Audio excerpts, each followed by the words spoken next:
एक महतारी के आँखों ले आँसू निकलत देख के मन ह काँप जाथे। फिर सवाल यही आए कि वो आँसू के जिम्मेदार हे कौन? अभी हमर छत्तीसगढ़ के माटी म ऐसे कई झन परिवार मन ह लड़त हेवय सरकार ले जेन मन ह उही सरकार ला बनाए रहिस। ये सोच के कि ये ह हमर मन के विकास करी। फिर ये सरकार ह ओकर मन के सिर के ऊपर ले ओकर मन के छत ला उजाड़ दिस। जी हाँ, ये मामला हमर छत्तीसगढ़ में बहुते गरमा चुके हे जेमा कई परिवार हर रोवत बिलकत दिखथे, कई परिवार के सपना टूटत दिखथे। सिर्फ वो मिट्टी के एक ढांचा नो है, वो सीमेंट के एक ढांचा नो है, वो एक परिवार के सपना रहिस हे, वो एक परिवार के उम्मीद के एक किरण रहिस हे जेमा ओमन ह अपन सिर ल तोपत रहिस हे वो छत के नीचे म।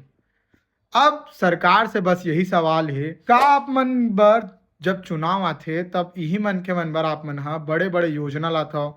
घर सुरक्षा, घर योजना, आवास योजना, का योजना लात हव। फिर जब आप मन के मतलब एकर मन से पूरा हो जाथे तब एकर मन के का अतना औकात नहीं है का कि एकर मन के घर परिवार ला या फिर एकर घर परिवार ला थोकन सुरक्षित रखे जाए। और जबकि आप मन के दोस्त के फायदा कराए बर आप मन ह गरीब के घर ला तोड़ देत हव।